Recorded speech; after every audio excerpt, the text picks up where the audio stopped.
Well, good evening, everyone.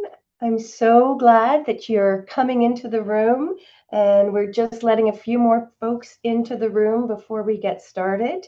But thank you for giving us some time on Thursday night to talk about tenant issues and renters' rights. And I think that you're going to find that this hour and a half is going to fly by, and you're going to learn a ton together. So just giving it a second or two more before I give you a sense of uh, the conversation and that we're going to have tonight. So,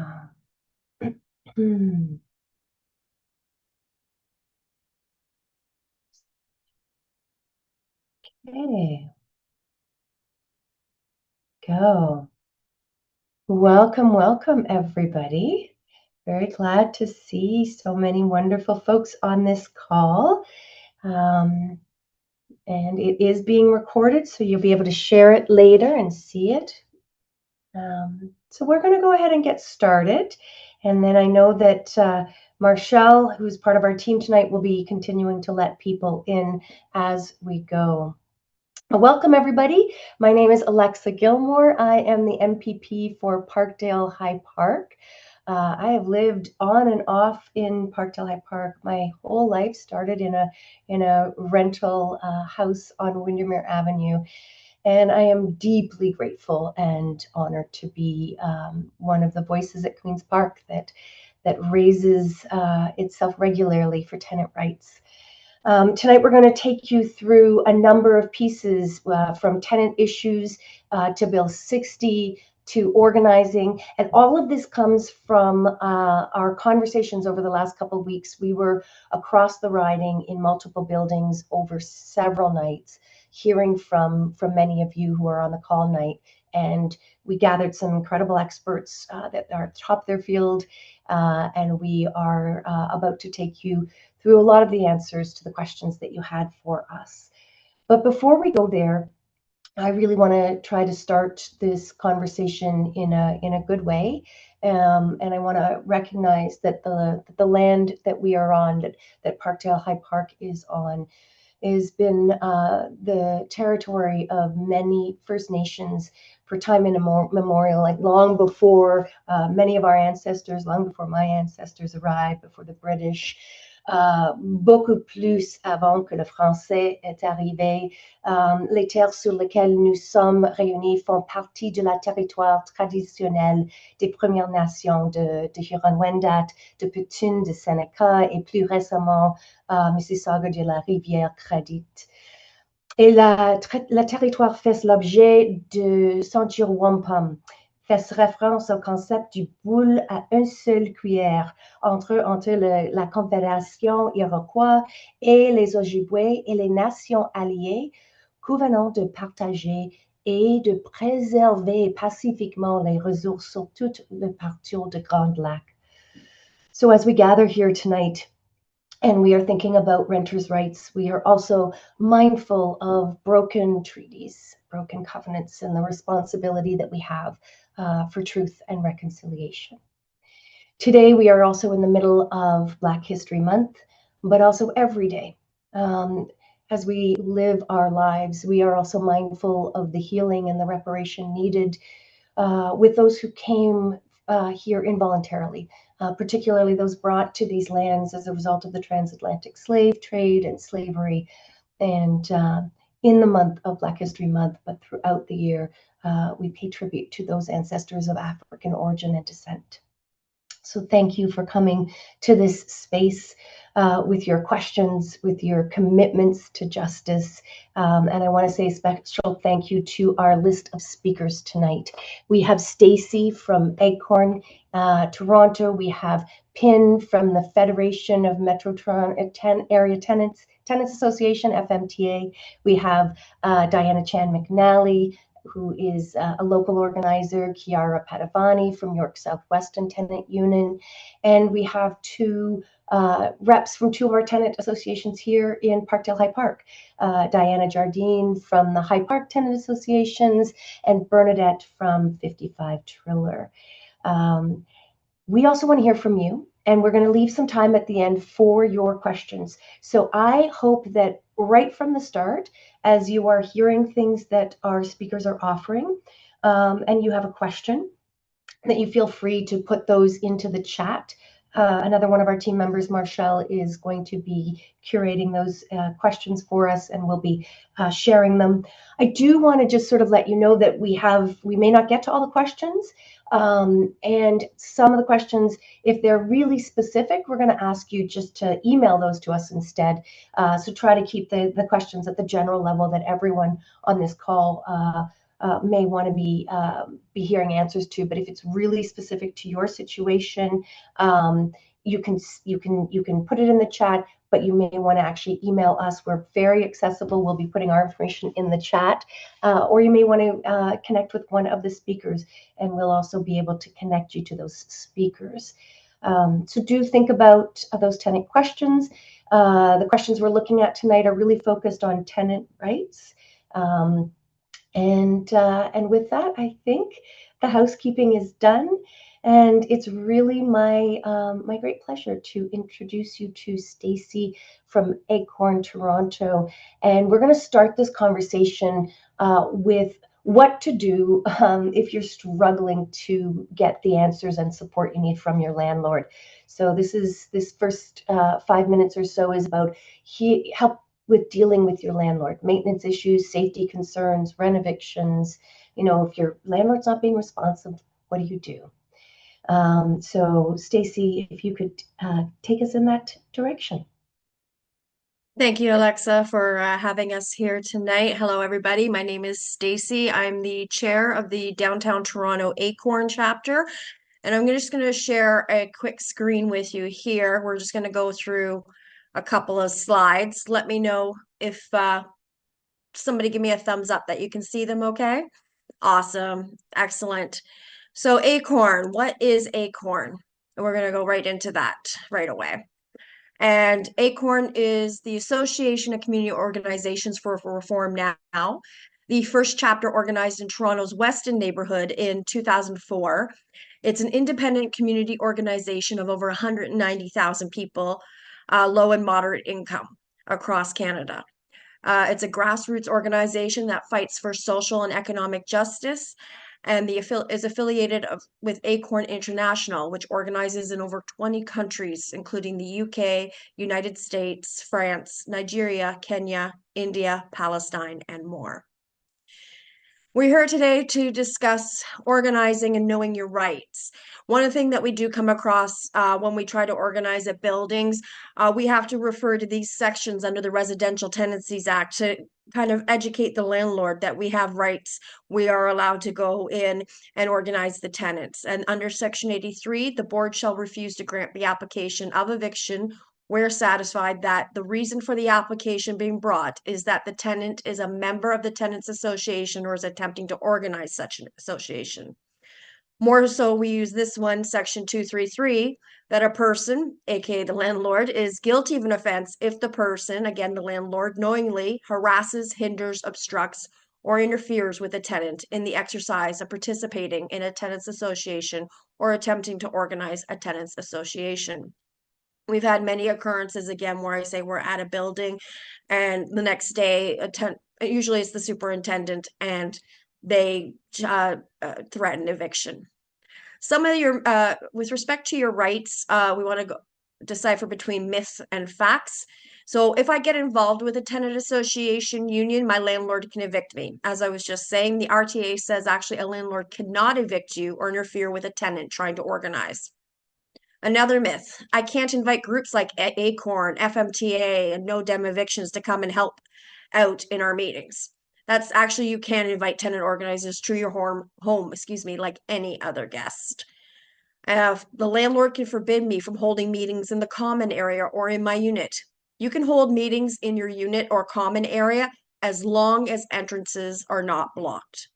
That's just a fire code that we're maintaining there. And then the final one, the landlord can prevent me from communicating, talking, knocking on door, or delivering flyers to my tenants, my fellow tenants. Actually, no, the landlord cannot obstruct tenants from trying to organize a tenant association or union. One of our biggest campaigns for healthy homes under maintenance, repairs, bylaw, and enforcements. Um, your landlord's legally required to keep your building in a state of good repair. I hear that term all the time, state of good repair, which means pest control treatment for bed bugs, cockroaches, mice, and other things, heat in the winter, access to hot and cold water, working stove, oven, and fridge, safe unit and common areas, elevator maintenance and repairs in your unit. There's a long list there, but we wanted to keep it to essentials for time considerations. Your landlord must maintain these standards, even if you are behind on rent or currently in proceedings at the landlord and tenant board. One thing that Acorn works a lot with is Rent Safe. It's a department in the city of Toronto. In the past 20 years, Acorn members have organized as a group to pressure the city to enforce their own property standard bylaws with our Healthy Homes campaign. This included actions, rallies, letter campaigns, speaking and attending at City Hall, and of course, being in the news.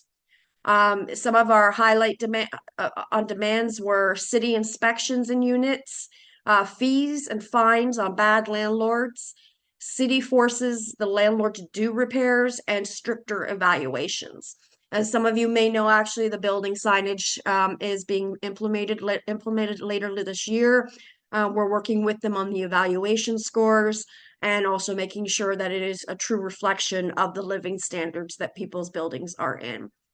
Different things that Acorn has won over the last little while, specifically with Rent Safe in 2017. Actually, it was Acorn that actually established the Rent Safe TO program. In 2021 to 23, more inspectors for Rent Safe TO and more protocols to win repairs were established. And then just in 2024 to 25, more inspectors again for Rent Safe TO and a standard operating procedure, which is coming soon. We're still working on that. And as I already mentioned, like similar to Dime Safe, the color coded signs, that's being implemented in just a few more months.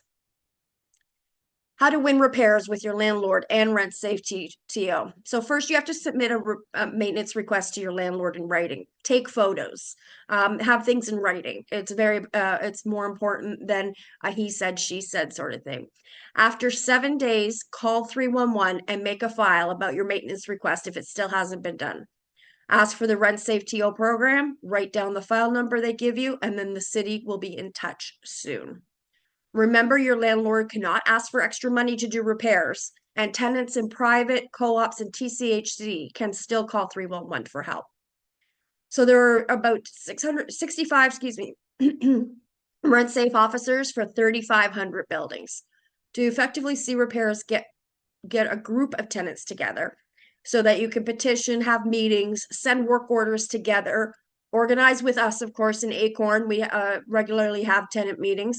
And then, of course, we also have regular news coverage on these kind of issues. Renovictions. We are fortunate in the city of Toronto, at the very least. A renoviction bylaw did get passed and came into effect July of last year. There's been a rise in renovictions when landlords renovate their unit as a way to displace tenants or increase the rent. In 2017 in Ontario, 3,012s and 13s were filed at the tribunal. In 2022, there were almost 6,012s and 13s filed at the tribunal. Renovictions became an epidemic. Acorn's campaign demands to ban renovictions. When units are renovated, the tenant has the first right of refusal to return to renovated unit with their original lease, which means the original rent. During the renovation, the landlord must pay the difference of the rent for the tenant at the temporary unit. Landlords also have to pay for the moving costs to and from unit. That's one thing that Toronto got that actually other municipalities, Hamilton was the first, and then Waterloo and London, but Toronto's actually the only one right now that has moving cost. Success on banning renovation. So in winter 2024, as I was saying, Hamilton, Acorn, and Allies got Hamilton to pass the first municipal renovation license. In fall of 2024, Toronto, Acorn, and Allies got Toronto to win a renovation license, which will effectively ban renovations. I happen to know a few colleagues of mine in Acorn, Ottawa, actually, that just met with the city just yesterday or Tuesday. So hopefully Ottawa will finally have a renovation bylaw. So on July 31st of last year, Toronto enacted the rental renovation license bylaw. And how will it stop renovictions? It will require landlords to apply for a license to do a renovation. This license will ensure the city can help protect the tenant. We need to organize. Many renovations happen in unofficial or illegal ways, and the city can only enforce renovation license when they are made aware that a renovation is happening. Acorn loves to organize, so spreading the words to tenants about their rights and renovictions. Organizing tenants to stand together and stop tenant displacement and hold the city accountable to ensure the new bylaw works. Winning court cases across Ontario to fight renovictions. Our biggest and most challenging campaign right now is rent control. Unfortunately, our lovely premier is not listening to us. So, first off is AGIs. We'd love to have the Residential Tenancy Act rewritten and have AGIs completely banished. Every year, the provincial government sets a percentage which landlords can legally increase rent. In 2026, the legal amount was 2.1%.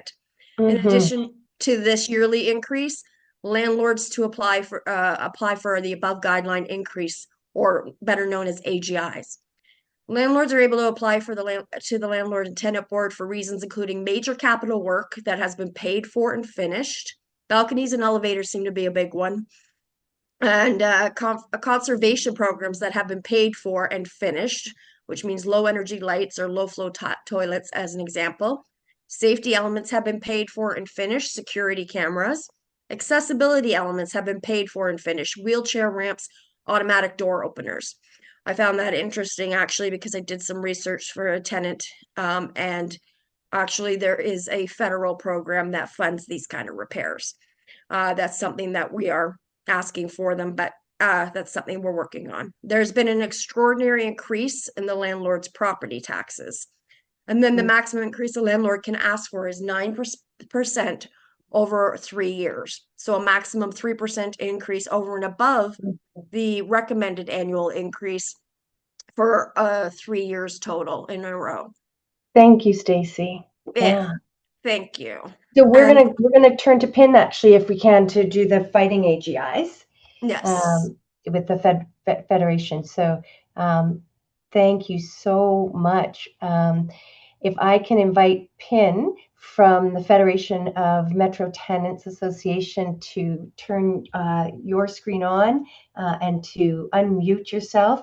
And before you do, I want to make sure that I thank you, Stacy, and I want that piece about real rent control. I want to really lift that up. That is the first bill that I co-sponsored as an MPP, was to bring back real rent control. And we're seeing that across the province that people are losing their housing to this.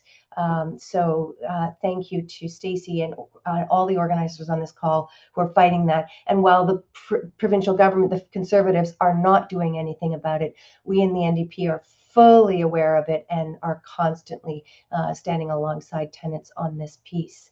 So, Pin, can I invite you to share a little bit about above guideline increases? I know that Stacey started us there. Can you take us to what to do if you get an AGI? Yes, hello everyone, and thank you MPP, Alexia, and thank you Stacy. You did wonderful. And I want to self-introduce myself a bit. My name is Pim. I'm working for the Federation. I'm working for a nonprofit organization called FMTA, Federation Metro Tenant Association, and we help tenants. And I will focusing on the AGI. So first question, what to do when you receive an AGI from your landlord? I would say don't panic. I understand receiving a massive stack of legal paperwork is intimidating. And take a breath and know that an application is just a request. It's not a final decision. It's a proposal made by your landlord. And second, I would recommend everyone to talk to your neighbor to tell them what's happening and what's the information you got and what document you got. And this is very important. because the AGI is most likely affecting the whole building, pretty much most of the unit. And third, I would say requires the full evidence file. So once you know there's an AGI, you have the right to request the full evidence from your landlord to understand what are the capital expense your landlord is asking. And you have the right to check all the evidence they have, the receipt, the invoice, the actual transaction. And second question I would like to share with all of you is, do you have to pay it right away? I understand when you receive a N1 notice, your landlord might bump your rent a lot, but I want to emphasize the increased part there actually consists of two parts. The first part is the annual guideline, and this year is 2.1%, and for the past 2 years is 2.5, and that's the mandatory increased part you will have to pay. And everything go above the guideline, you don't need to pay right now. So my short answer is no.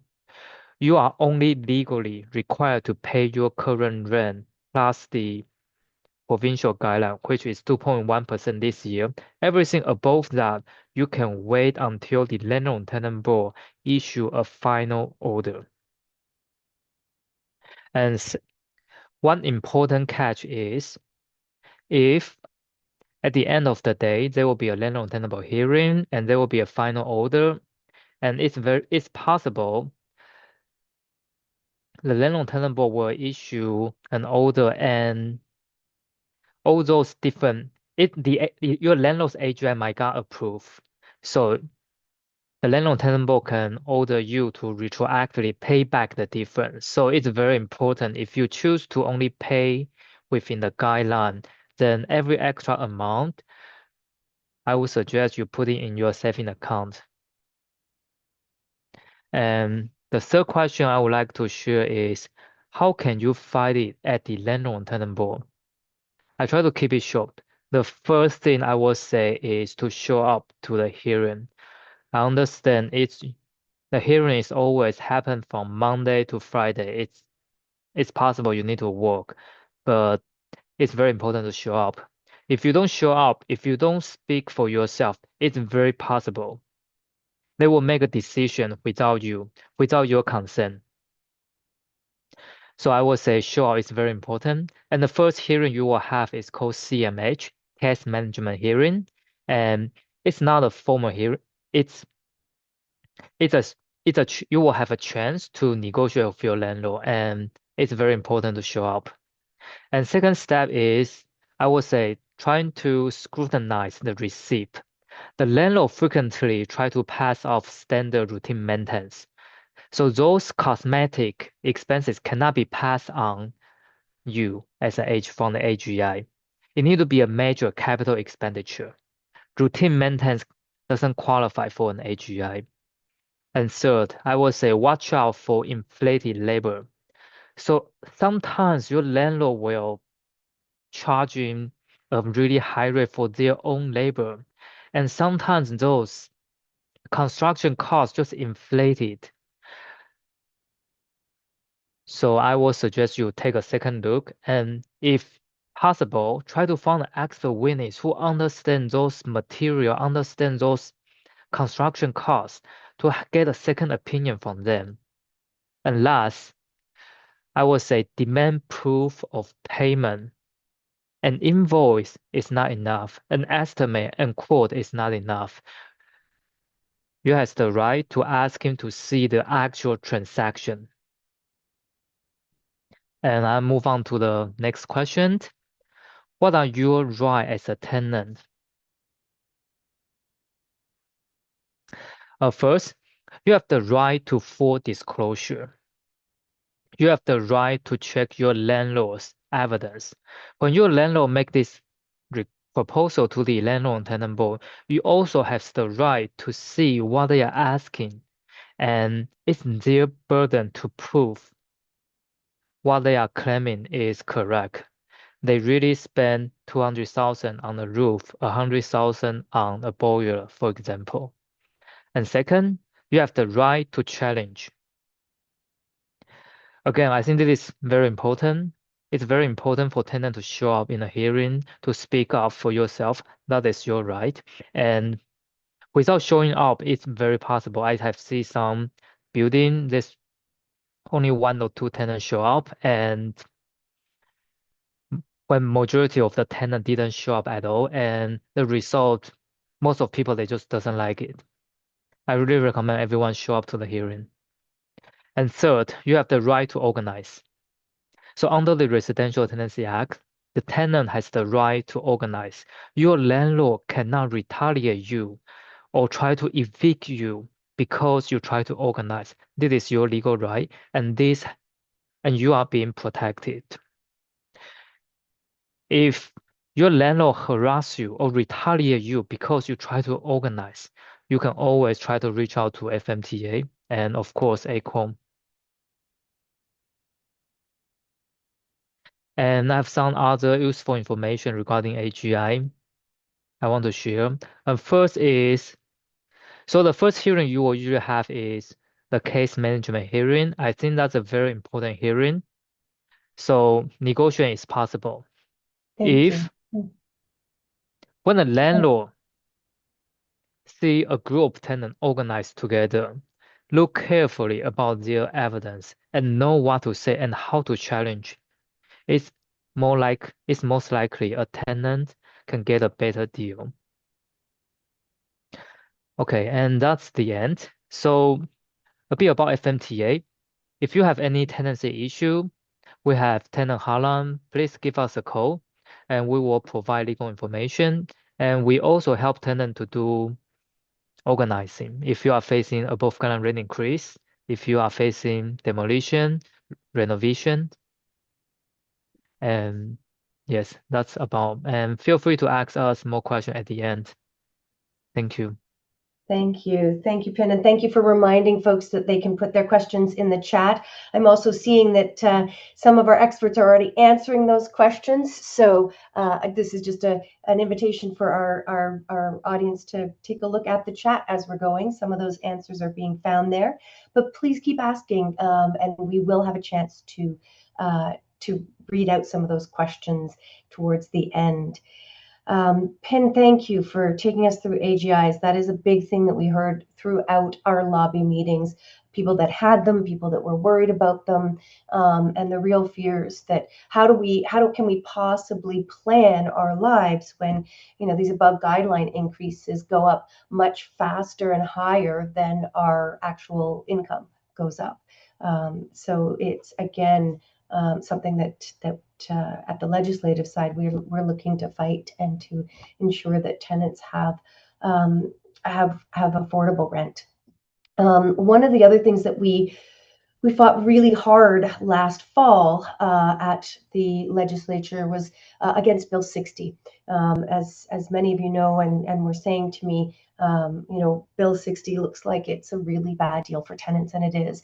It passed last year, just recently, and it basically makes it easier to evict tenants for arrears because it gives tenants only 7 days to pay the rent owing instead of 14 days, which what used to do.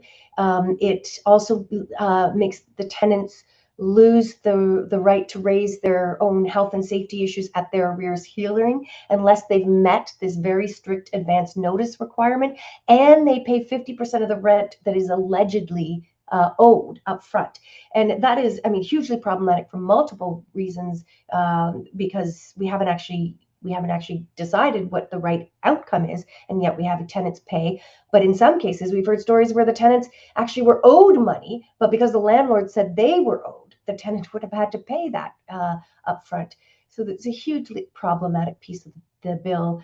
It also shortens the time request to review the landlord-tenant decision to 15 days. Currently, that was 30 days. So, many of us, as Pin was saying, are working and trying to live our lives, and we get a decision, and then we only have 15 days to understand the legal decision and make a response to it. It also removes 1 month rent compensation if a landlord decides they want to move back in for their own use. If the landlord gives you 4 months notice, currently that 1 month is compensation was mandatory with 2 months minimum notice.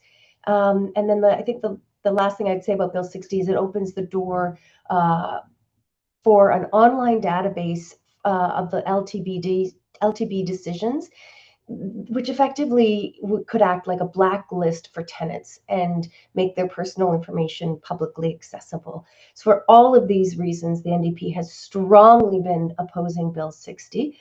And there's more to it, and we'll share a one-page document with you after this meeting about it. We are going to continue to fight it as the official opposition. We're going to continue to push to reverse it. We hope tenants will organize with us to do this, because here's the thing. Bill 60 could have been so much worse if not for the grassroots organizing that happened around one piece of that proposal, which was that they were going to consult about maybe having term leases. And so many of you rose up, and I'm going to have Diana tell us a little bit more about that. But that kind of energy is what we need now, because I don't believe that Ford, who is very much friends with the developers, is going to stop and give tenants their rights. These things have always been taken by people organizing. So I am going to move us now from listening to the two experts at Acorn and FMTA. We're going to talk about grassroots organizing. We're going to start with Diana Chan McNally, who's a frontline worker, local housing advocate. We're right here in Parkdale High Park, and speaking a little bit about the power of collective organizing. Welcome, Diana. Yeah, thank you so much for having me here. And we had great speakers before from Acorn and FMTA. And if you are dealing with specific issues in your building, in your unit, they have great resources to support you to try and navigate that and fight back against some of the things that we see, obviously, in rental units. So I'm going to talk a little bit, yes, about kind of more the high level legislation pieces, which are impacting the environment in which we are actually renting, and how some of us have actually stepped up. A lot of us have stepped up to push back on some of what has actually happened. And again, loosen some of those rent controls that are so vital to us maintaining safe and healthy housing. So since it was first introduced, I've been actually calling Bill 60 the Create Encampments Faster Act, because for me, that's exactly what it's going to do. I'm a longtime resident of Toronto, but also South Parkdale, I've been living in for the past 6 years. I've also been an advocate and a frontline worker for 11 years, and I've been helping people to navigate housing and homelessness during that time. As mentioned, I'm also a member of the City of Toronto's Housing Rights Advisory Committee. So if you have systems issues that you want to bring to my attention, I'm always happy to hear them and bring them to the committee as well. But I'm also the coordinator of the Encampment Justice Coalition across the province. So my work is focused on what happens to people once they lose their housing, which includes what happens to tenants after they've been evicted, and how you're supposed to get back into it safely, securely, and affordably. And, to be sure, I've seen every kind of person who end up on the streets and end up in parks. And really, the best way to prevent homelessness is to ensure that everyone can find and maintain safe, decent, healthy, and affordable housing. Now, back to Bill 60, Alexa mentioned that there will be a one-pager that will be shared with you. This is a high-level kind of overview of many of the things that she talked about that are embedded in Bill 60. But at a very, very kind of cursory level, just to reiterate some of what we heard. What is Bill 60? What does it do? And importantly, what are some of the wins that we made when this provincial legislation was actually introduced? And so, what every tenant should know is that Bill 60 does give tenants less time and fewer means to pay rental arrears. It also makes it more difficult for tenants to dispute an eviction application, again, as we heard from the MPP, or appeal an eviction decision. Importantly, it also takes discretion away from adjudicators at the landlord and tenant board to consider your specific situation as a tenant before ruling on the eviction order. So a lot of power is being taken away from tenants through this legislation, and unfortunately putting more power into the hands of landlords. And just to add insult to injury, it also does take away that little compensation. I know because I've had to receive it myself. I've been evicted 3 times, twice under the guise that the landlord was moving in their family member. usually what happens is that you get 1 month's rent as compensation for that displacement. What Ford has done in Bill 60 is actually just take away that little bit amount of money that we actually receive when this happens, which makes it infinitely more difficult for tenants. For myself, I know that I use that to actually pay for my moving costs, as many people do. And so even removing that small amount of compensation does have large impacts on people's ability to find and secure, again, safe, decent housing. Um, in combination, all of these different things, and again, that one pager will be shared with you, and the MPP was very thorough in going over some of what is embedded in Bill 60. It will limit your powers and put more people at risk of homelessness in Ontario. And I can't stress enough, homelessness is a crisis in Ontario. We have 85,000 people in the province who are currently homeless, many who are living in the city of Toronto. And of course, we always have to link tenant issues to the homelessness crisis because when we don't have adequate rent control, when we have Bill 60 and legislation like this, it loosens again those controls and safety that safety net that we have to actually again keep and say our safe housing. So we also have record unemployment in this province, and we also have to recognize that we're in an economic climate where unaffordability is a growing issue for everybody. So in this kind of environment where people have less access to decent work, where unaffordability is growing, where social assistance rates aren't keeping up with the cost of living, where we are seeing more and more homelessness, it's egregious. I feel, and I'm sure you feel the same, that we have things like Bill 60 being put into place, which again makes it even harder for tenants to continue to live safely in Ontario. But I will say, I can't believe I'm saying this, it's pretty bad, but it could have been a whole lot worse, so much worse. And the only reason why it isn't is because of collective power and very smart and strategic organizing from people across this province who said, we are not okay with what is embedded in Bill 60.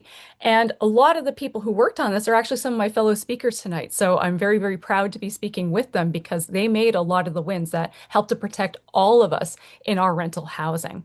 Um, so what Ford had proposed beyond the changes that are embedded in Bill 60 that have already been spoken about is that essentially he wanted to end rent control in this province.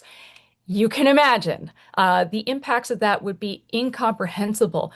I was getting panic sweats. I'm sure I wasn't the only one thinking that suddenly my housing was at immediate risk. If we eliminated rent control, there would be no protections left for us besides the goodwill, essentially, of our landlords, which we know is not reliable. So, because this was just going to be such an atrocious thing that Ford was floating, people like Acorn, organizations like Acorn, people like Kara stepped up and said no. And what we saw is that Acorn especially had a petition that they put out. And in the first 48 hours, they had over 25,000 people sign that petition across Ontario. That is massive. And so I can't congratulate them enough and the collective organizing of all of us to get those signatures because it did make the difference between us no longer having rent control and still having it, albeit it continues to be under attack. So I want to stress that it really makes a difference when people say we got to organize. It makes such an impact that we've already seen it in recent history, how it can actually, again, serve all of us and protect our ability to maintain our safe housing. So I do want to say, though, Bill 60 isn't the only piece of legislation that is on the table or has been passed in recent memory that impacts tenants. So beyond Bill 60, you may have heard about Bill 10. And this is a really interesting piece of legislation because Bill 10 criminalizes landlords. And I know I see a couple smirks in there. I see that. That's okay. What it does essentially, though, is actually give landlords up to 6 months of jail time and fines between $250,000 and $1 million if they allow drug trafficking on their premises. Mm-hmm. And that may not seem controversial, but I will say that under the law, it includes cannabis. And in the law, drug trafficking can include even having two joints, which is legal and it's regulated. So if your landlord suspects that you may be somebody who uses drugs, and again, who is that? It could be a lot of people. You may be someone who legally uses cannabis, for example. You may be subject to profiling. You may be subject to landlords who don't want to rent to you because they have a perception about who you are. If you are somebody Mhm. who uses drugs or they think you are, they may also target you for eviction as well. So, legislation like this is coming fast and fierce from this current government. Bill 60, Bill 10. I want you to be aware of it because, again, these are pieces that we can organize around and actually fight to protect our housing. Thank you so much. Amazing. Thank you, Diana. Thank you for being a fierce advocate on the front lines of that. I remember seeing you, Kiara, Acorn folks, so many up in the galleries when Bill 60 was going down. And it meant a lot. The government of Ontario saw the people power up in the galleries. And the fight is not over. And thank you for reminding us about Bill 10. This government is rather famous for tucking bad bills, pieces of legislation into other bills. And so, for those of you who are renters, staying close to some of the folks that are on this call when we send out our newsletter, getting on my newsletter. We will, as we go back to the legislation in March, on the 23rd of March, we will keep you posted on anything that's coming up. And we hope that you'll organize with us because, as Diana just said, that is the way to set this government back on its heels. We do have the power, even if we don't have the votes and the money. We have the people power. And that's the only thing in the end that has ever really won the rights of people. So I want to turn from Diana over to Chiara Padovani, who is another one of those frontline advocates who's seen some great wins and who never gives up even when we have some of the darker times. And Chiara can tell us the story of York Southwestern Tenant Union, what it means to build a tenant union, what that looks like. Chiara, can I ask you to unmute and share some stories with us? Right on. Thank you so much. Can you all hear me? I wasn't able to test my microphone. Wonderful. First of all, I want to give a huge shout out to my fellow panelists. What an honor to be on an all-star panel. And thank you so much to MPP Alexa for inviting me. Nothing makes me more excited than coming together with other tenants to organize with one another. And that is really the beginning of how we started the York Southwestern Tenant Union. So before I get in the thick of things, I'll just do a quick intro. So my name is Chiara Padovani. I am the co-chair and one of the founders of the York Southwestern Tenant Union. And I am also a former city councilor candidate. I lost the last election just north of you guys in Parkdale High Park by only 94 votes. And it was against one of the longest serving incumbents, actually the longest serving incumbent, who has been incredibly anti-tenant. And the reason why we came so close was because of the organizing that we did in York Southwestern. And lucky for all of us, there is another election just around the corner with the city. So I am looking forward to bringing tenant issues into the forefront of the city election come October.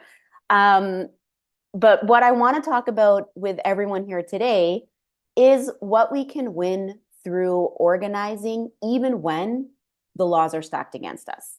Okay, so even when we have a premier who is in the pockets of landlords, is doing whatever the landlord lobby is asking him to do, even when we have multi-billion-dollar landlords and real estate giants who own our homes, okay? When all of the cards are stacked against us, we can still win when we organize.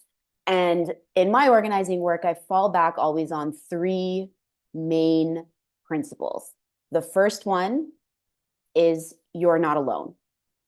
When you have, can I say bad words? I don't know. When you have a shitty landlord, all right, and rent is coming due and they're raising your rent more than you can afford. And of course, more than your wages are going up because who the hell gets a raise every year?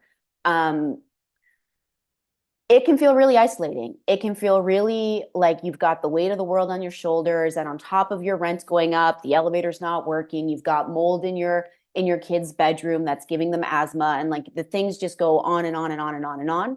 And it can feel pretty lonely.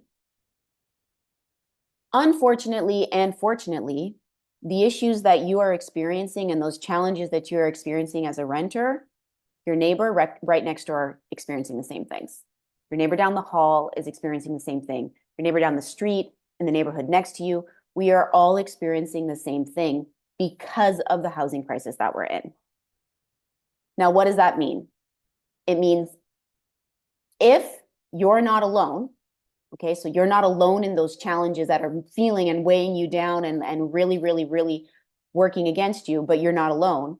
The second principle I want you to remember is that we are stronger together, because you're not the only one who's afraid of making rent at the end of the month. You're not the only one dealing with horrible conditions in your building, or the threat of a rent eviction, or the threat of a dem eviction. You're not the only one experiencing that. And so if that's true, okay, then you're stronger together, because suddenly, and what we see this in our organizing with our tenant union, is when you move from dealing with one of these really horrible issues and trying to deal with by yourself, and you move into organizing with your neighbors and dealing with all of your neighbors, suddenly this issue becomes not something that's isolating you and wearing you down. It turns into something that is incredibly empowering. Because it's one thing to go to your landlord on your own and beg them to give you a break and not take you to the LTB because you're late on rent this month. It is another thing to do it with all of your neighbors, because then you're not begging, you're demanding. And that's what I mean by you are stronger together. And then the third principle, every time I'm knocking on doors, every time I'm organizing a building, the third principle is when we fight together, we win together. And sometimes people are like, some people like roll their eyes and you're like, oh, you're just saying that because, you gotta be inspiring. You gotta try to, nah. When we fight together, we win together. And I bring the receipts. All right. There are so many examples of tenants winning massive victories because they have organized with one another, because they stood up, they got together, regular people, not, God bless Alexa, she's our MPP. She's pretty special as an MPP, all right? But we're not talking about MPPs. We're talking about regular people, man, the people on this call, folks working regular jobs with kids and like juggling a million things. We're talking about regular folks coming together and really, really, really winning things. And so I want to just give a few examples of some of the things that we have won in our tenant union, because like I said, I bring receipts. Okay, we can win when we organize, and that kind of organizing is what's required to back up Alexa when she's in Queens Park yelling at the premier for Bill 60, yelling at the premier for taking away rent control, yelling at the premier for like eliminating our tenant rights. We've got to be the people on the ground backing her up, because that's the only way change is going to happen. If Alexa's doing all that fighting by herself, we're not going to change anything. We've got to back her up with people on the ground. So what have we won? In the York Southwestern Tenant Union, we have won 2 historic rent strikes. And again, these were regular folks. These were PSWs, they were Uber drivers, they were retirees, they were teachers, they were healthcare workers or nurses. These were regular people who said enough is enough, even when rent control was taken away, even when AGIs were allowed, even when their landlords were getting away with deteriorating serious neglect and conditions, and even when the premier was letting them do it. Okay? Tenants got together and said, no way, this stops here. We can't depend on our premier to put our landlord in line and put them in check, then we're going to do it ourselves. And they're not getting another penny from us until they start to address these issues. Now, unlike in labor organizing, tenant organizing is decades behind. We don't have the same legislative protections. So there's no obligation for a landlord to negotiate with tenants other than by sheer people power. So what happened with our rent strikes was they went on for so long. The audacity of the tenants in these buildings, they went on for so long that it forced the landlord to come to the bargaining table. And in one rent strike, not only did we win collective bargaining and actually have a collective negotiation on behalf of the tenants in the building, but we won that if the landlord ever tried to go after any other tenant in the building, they would need to go through the tenant union first. So that extra shield of protection came from sheer organizing, guys. It didn't come from anybody gifting it to us. It came from just sheer organizing power. And now I just want to say, we went from needing to go on a 16-month rent strike to get a landlord to the table to now, just yesterday, after one petition from the York Southwestern Tenant Union, tenants coming together to demand some justice in their building, immediately one of the largest landlords in this country is at the negotiating table with us right now. So tenant organizing, guys, you have clout, you have power, but you got to come together. And it's as simple as knocking on your neighbor's door. Single petition, coming together, having a single meeting in the lobby.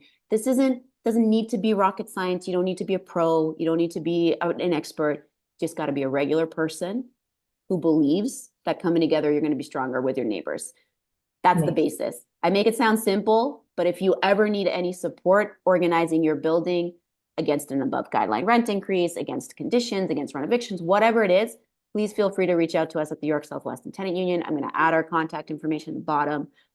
We are stronger together, and we want to keep building a movement of tenants that are no longer going to be ignored.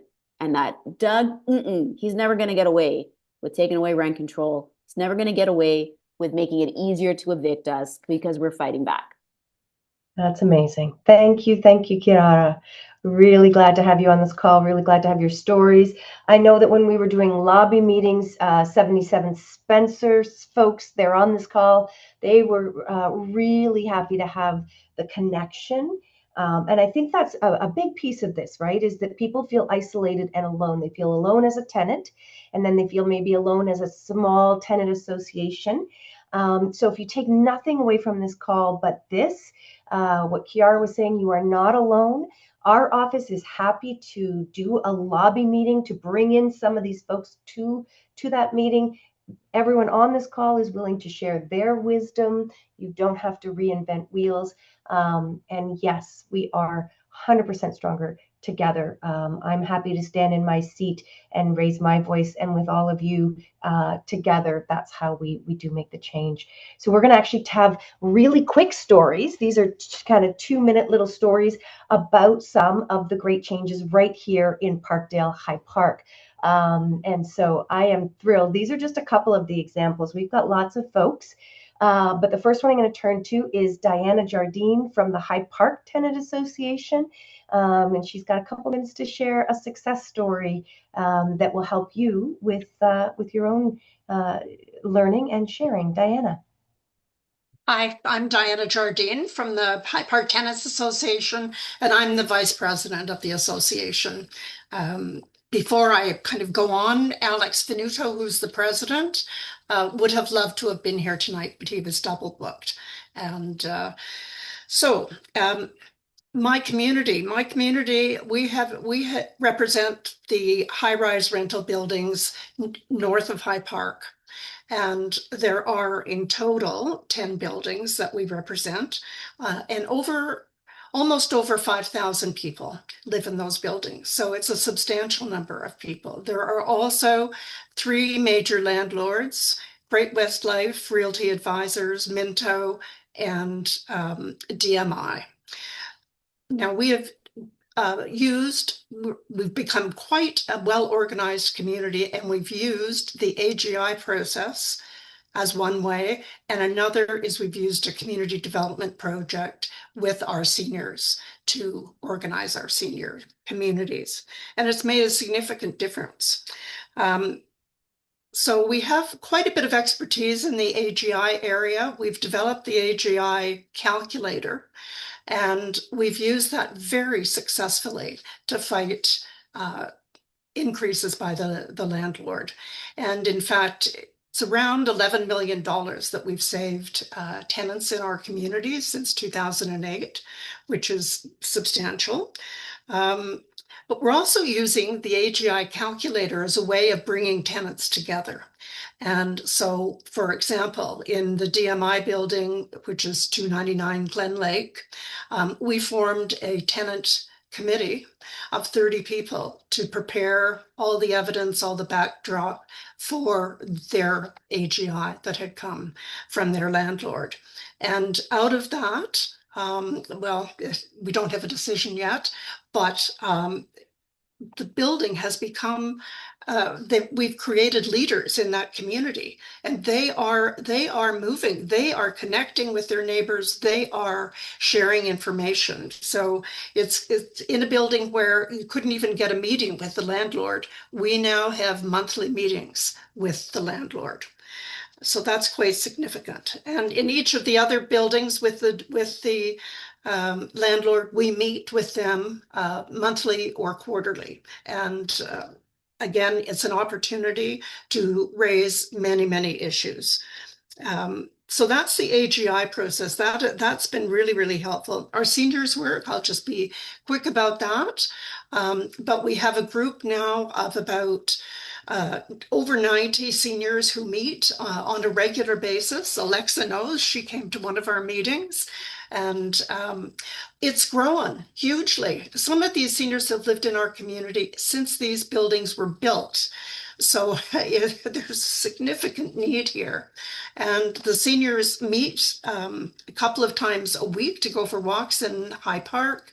We go to one of the restaurants close by once a month. We do dinners out on a regular basis.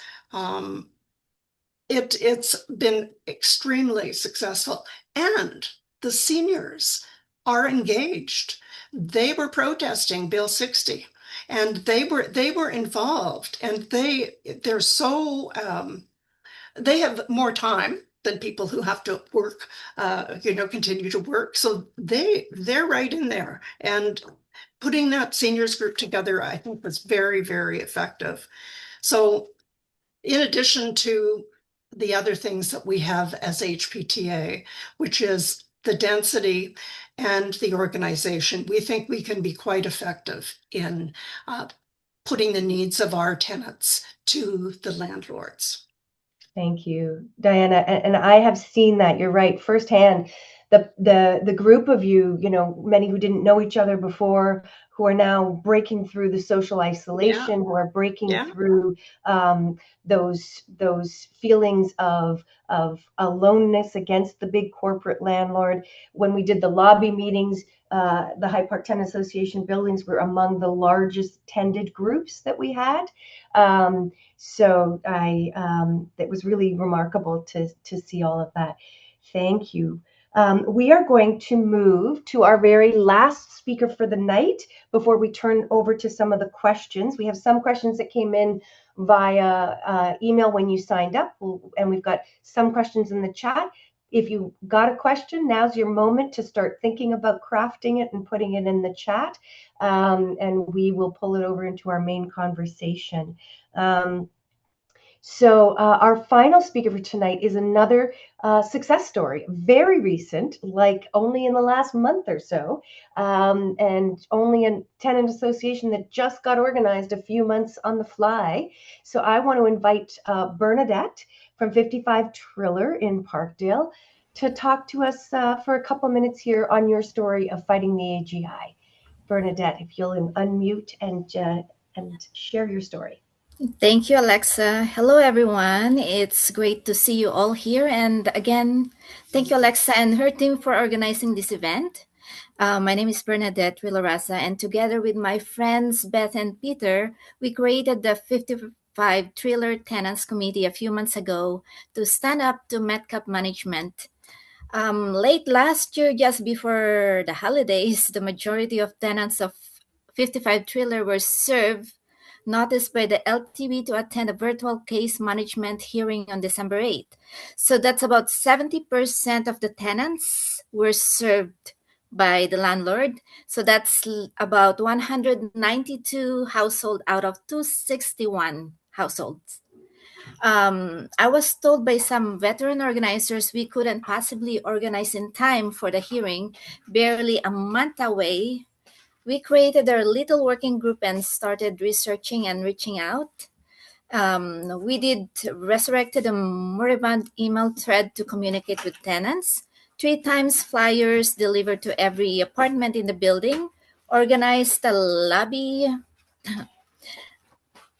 We organized a lobby meeting with tenants to collect signatures, hand-delivered a letter to Metcalf CEO Brent Merrill at the building office with dozens of tenants behind us to show their support, organized a viewing party in the lobby on the day of the hearing so tenants could watch, participate, and negotiate as a group and feel supported. Actually, we did bring the tenants who doesn't know how to connect to Zoom, the seniors, how to log in. So we did bring like a monitor in the lobby with all the seniors and other tenants. And so that Cat, brought cat, dog, Oh, cat. sorry, that's my daughter. Can I go take a bath? Yes, baby. Sorry about that. Go. Yes, so that made the what do you call that, the attendees, the attendance really huge because of what we did. Otherwise, people won't be able to like log in or problem with connecting with the internet. So we just brought them all to the lobby. Sorry. All good. We're all in our homes. Just keep going. What I love about what Bernadette's talking about is that they not only gathered people together, but they thought about accessibility, and they created a way in which every single person in the building who wanted to participate could. So Bernadette, tell us what you won and what happened when you went to this. We persuaded Metcalf with this show, so it's like the more people showed up, it's like a show of force and unity to withdraw their claims for back rent and lower the AGI. Submitted an application also to amend an LTB order after they made a mistake of what we negotiated during that hearing, and helped to turn out scores of tenants for a wildly successful town hall. Alexa, our MPP Alexa, organized at 55 Thriller in early February. We've gone from being a group that didn't even exist and a few months ago to one of the first places many of our neighbors look for action, information, and guidance. Our committee and tenants continue to benefit from the momentum we have built, including network of supporters, friends, and champions like MPP Alexa, FMTA, Acorn, CCHR, journalists, and other tenant groups in the community. And as a result of the recent town hall at 55 Thriller, our tenants learned about programs in the mayor's offices to help tenants, as well as City 311 services, which was mentioned earlier, and other resources. So always remember you're not alone. I heard that earlier. Being isolated, never let anyone tell you what you can't do, and stay united with your neighbors. Together, there's nothing we can't do when we're all together. Thank you.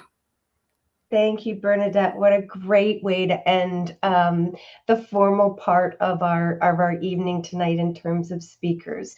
A great story, and I just want to echo my thanks to each and every one of the speakers on this call for showing us the way and for really highlighting the role of community organizing in all of this. And this was the background I came from as well. And so for me, the importance of everyone on this call knowing that many of us in elected office are on your side.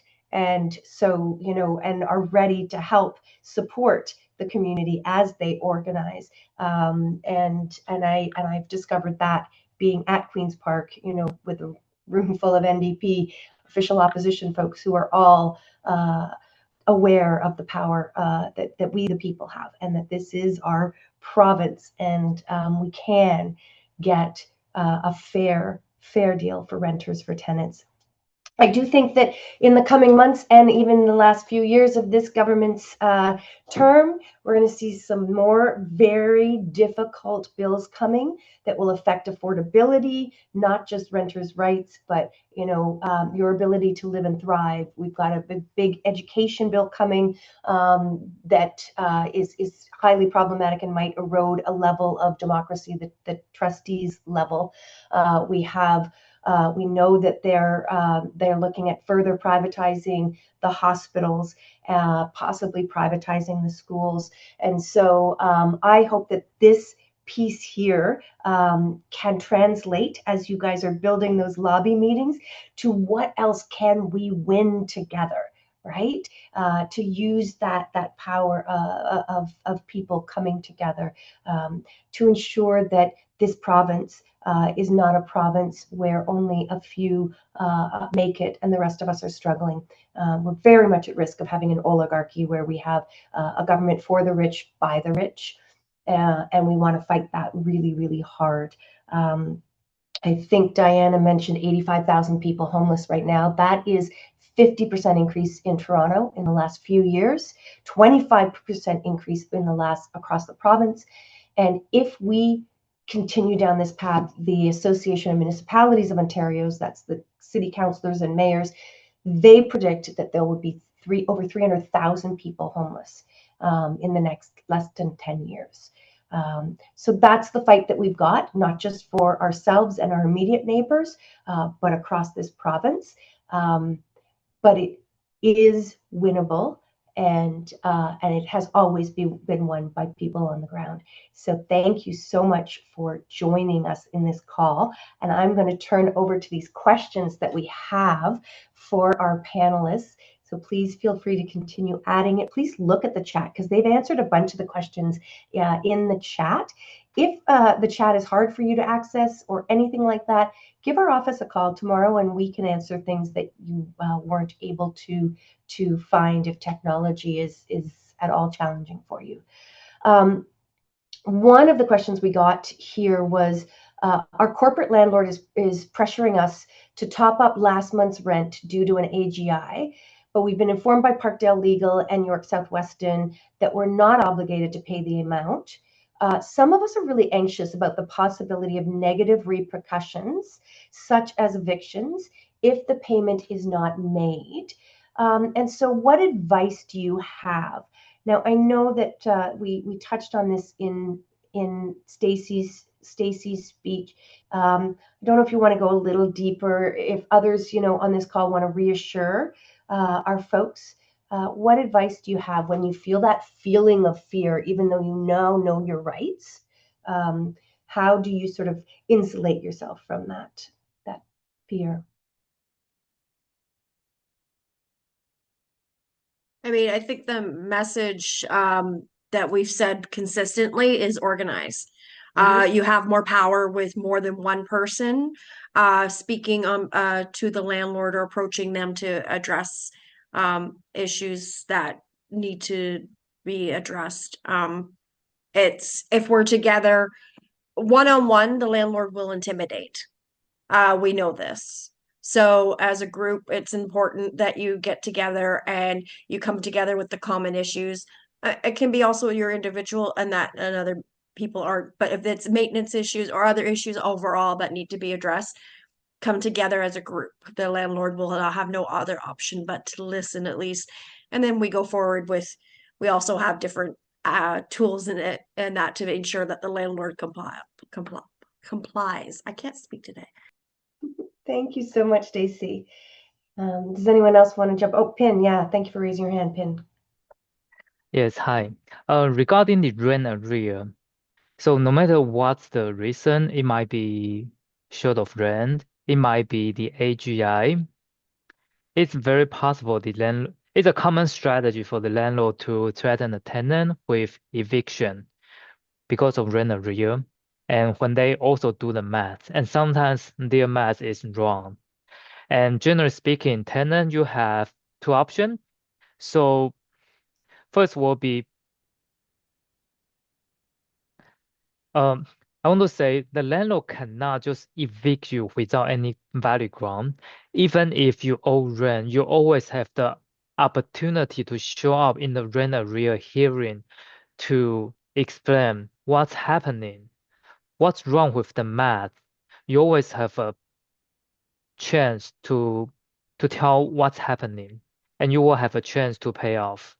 So even if let's say in an AGI situation, you choose not to pay the increased part, and those part haven't been issued an order from the landlord tenant board, you totally have the right. The landlord might still try to threaten you in such a way, say you owe rent. So I just want to say, even if they give you a eviction notice because of rent arrear, you always have the right to show up in a hearing and explain what's happening. And even if you really did show down rent, you will have opportunity to come up with some repayment plan to see what you can do. Yes. And yeah, that's what I want to say. Thanks, Pin. Yeah. Thank you. Kiara.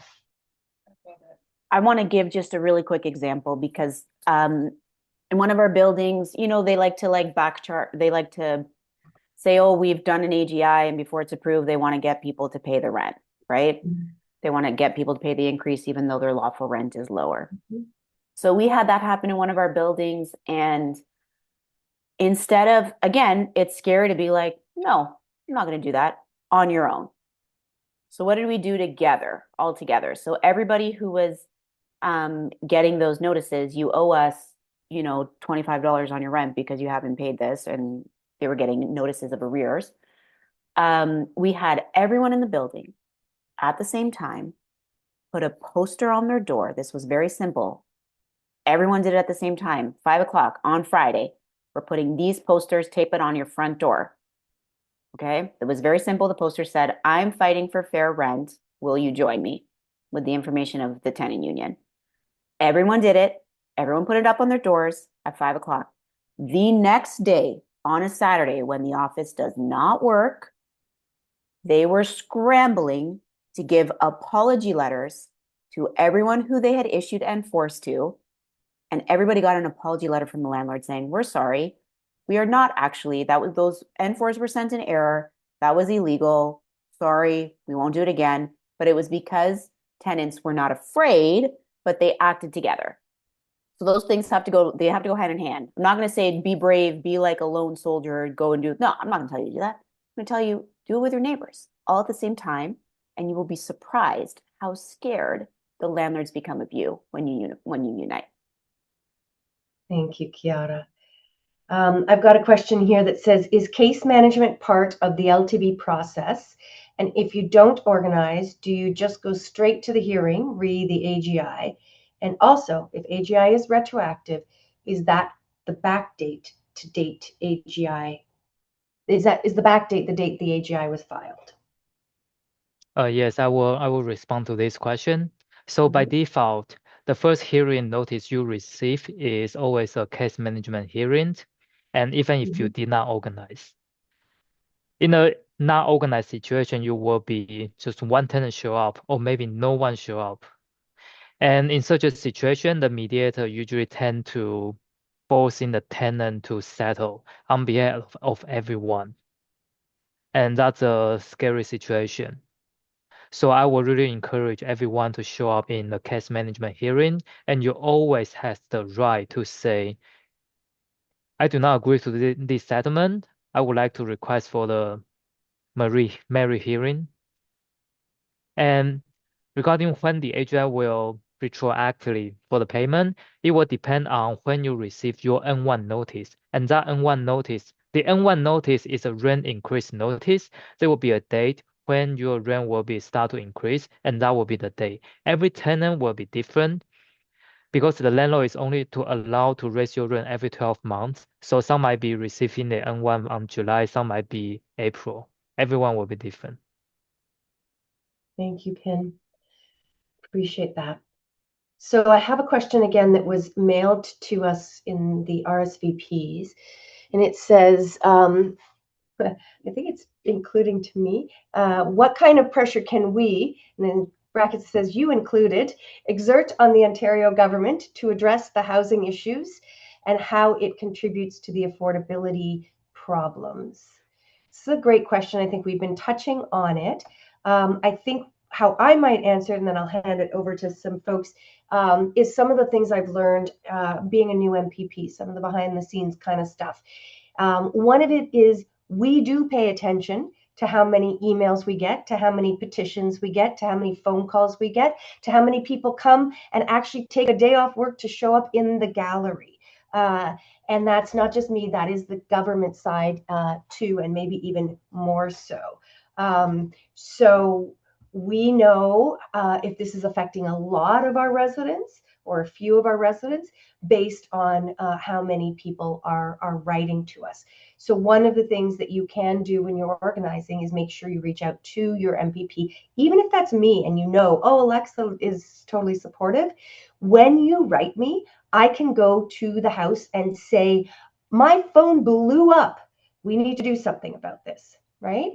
Also, when you sign a handwritten petition, I can actually table that in the house. The online ones are fantastic for numbers, but the handwritten signed ones are ones that I can actually bring to the house. 1 o'clock every day when the house is sitting is petition time, and I read that out, and the government members across from me who are sitting there hear it. So that can be another great way to organize. However, it is true. I am on your side. So one of the best things that we can do is get into the conservative ridings and get out there, knock some doors, get some friends of yours who live there to set up a meeting with their MPP, because when they start to hear that people are unhappy with the bills and the legislation that's being passed, they can take it to caucus and they go, oh no, boss, we might lose votes on this. And that's when we see Doug Ford repeal. And he has been famous for his flip-flops. So it does work. He's a populist government. He will repeal things like the Greenbelt, Bill 124. He had to walk back because that was not lawful. This tenant piece that Diana was talking about earlier. So those are a few pieces, but I want to actually hear from the others who've also, some of whom I've stood in front of Queen's Park with placards before I was an MPP, and some who've come to visit me. What else can we do to pressure the government? Diana. That was great advice already. I think a lot of actions that people can start to take, using you as a conduit and a friendly MPP who will be there to support them with these issues. At the same time, I've been organizing for a very long time, and I'm often organizing around issues that aren't necessarily very popular. Organizing around homelessness is frankly not very popular a lot of the time. And what I've learned in doing this over the years is that there are different strategies that you can employ. What Acorn did with Bill 60, and that includes YSW, that includes a lot of other groups, is that we had critical mass. We had neighbors talking to neighbors. We were talking to other sectors. We were talking to people, anyone who might be impacted or have any kind of interest in housing at all, to kind of come into the fold. And with that critical mass, those numbers, we were able to convince, again, this government that Bill 60 and eliminating rent control is a very bad idea. What I've thought of when I don't have that critical mass, and what I always think about when I'm organizing, are how do you build leverage, either to make something very politically painful for somebody, or else something that they want to get on board with because it would be very beneficial for them, and who's going to deliver the messages. So think about what your messaging is. Who's the best voice who's really going to convince who you need to convince, and what you can do to build some kind of leverage so that they are compelled to listen to you. And I'll give you an example, and it's a really wily example. When I was organizing around Bill 6, which is legislation to criminalize homeless people with $10,000 fines, with up to 6 months in jail, or both, I thought about, okay, Doug Ford has some MPPs and he has a handful of mayors on his side saying this is good legislation. If we're playing a numbers game, all right, how many municipal and regional councilors can I get to reject this? And so I organized 100 councilors across the province against 14 mayors to say that it was a really bad idea to move forward with Bill 6. he was really pissed off about that to the point where he paraded a bunch of people when he announced the legislation and pretended that one woman was a mayor when she was actually just a city councilor because the city that she comes from, they voted to approve, not criminalizing encampments and homeless people. So think about that. Like, that's a strategy that doesn't have massive amounts of numbers, but it's a critical voice that you can use strategically to, again, shut down or disrupt the narrative that's coming from this provincial government. So I always think about these kinds of wily things that we can do, who can Yeah. speak to them, what the message is, and again, how to make it really, really painful for somebody like Doug Ford. Thank you, Diana. Absolutely. Using the other levels of government is another way, and leveraging folks in the community that they care about to make sure that that they get the message. So, any other sharing on how to move this government from any of the other speakers that hasn't been shared, or quick story about that?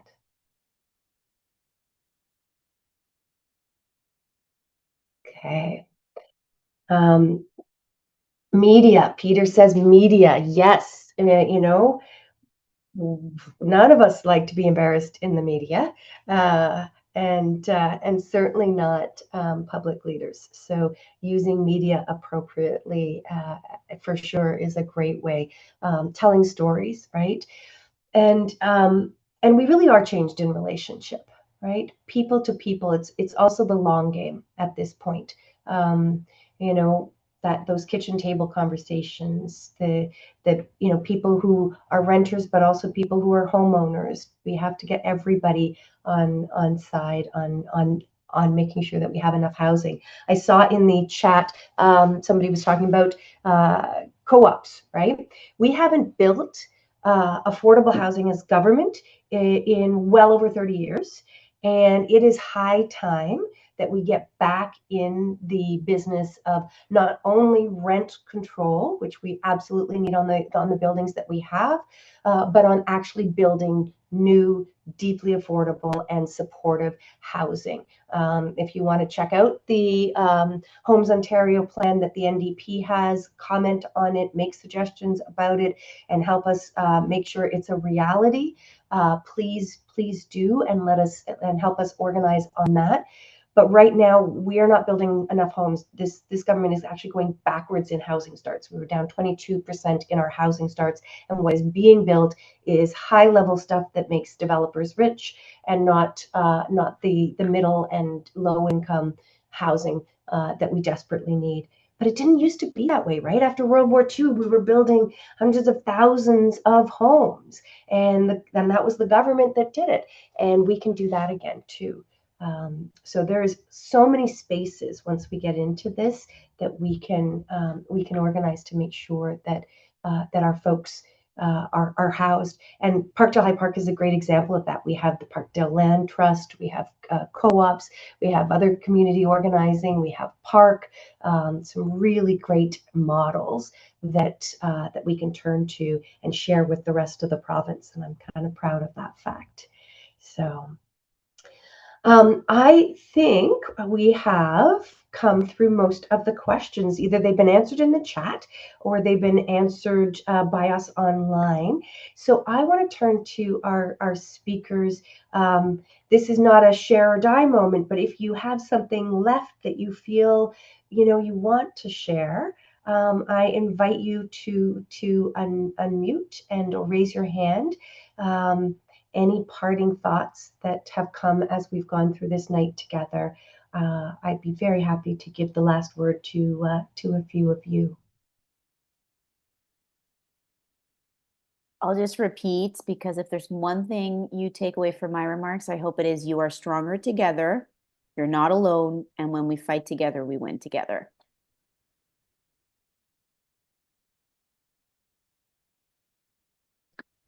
Hi, I would like to share a short story when I organizing with other tenants. It's a building in Sherburne. It's a 2 apartment building. Roughly, they have 400 units. And during COVID-19, their swimming pool was shutting down, and the the landlord decided to shut down forever permanently. So one couple, it's all stuff on one couple, and they say it isn't right, and so they start to organizing other tenant and door-to-door knocking. At the end, at first, the landlord doesn't take them seriously. They just try to settle those couple for like $200, something like that. And at the end, I go to the conclusion. They form a tenants association. They file T3 application to landlord and tenant board for discontinuous service. At the end, they reach a settlement for 1.2 million. It's $3,000 per unit. And I just want to say, organizing is really powerful. Thank you, Pin. Organizing is really powerful. There's so many folks, as I'm looking through the list of folks on this call who have already done a lot of this work. I'm going to lift up Cynthia Black, and as well as the Spencer folks and Triller folks and High Park Tenant Associations, of course, York Southwestern. I want to thank each and every one of you who has shared your stories. Bernadette, Diana, Kiara, Pin, Stacy. Thank you. Thank you for inspiring us. Thank you for standing with us and fighting for and with us. And we will continue to do that work together. For any of you who are just entering this space, know that our office is available. Know that these folks on this call are available. We'll do a couple of things. We're going to send out an email afterwards with a little bit of a wrap up and some of the documentations and things to include so you can keep learning and growing in this space. We're also inviting you, if you are in a building and you want a lobby meeting, I'm happy to help organize that with you and to bring some other folks. If you've got questions, reach out to us. If my office isn't the place for you to get the answer, we will try to direct you to where you can get the answer. You'll never get a, oops, sorry, not our deal. We'll do everything we can to say, not us, but I think you get help from the city here, or here's who we think you can probably check on next. So please do reach out to us and follow up my newsletter and check out York Southwestern, Acorn, FMTA, all of those folks. Take good care of yourselves and know that you are not alone.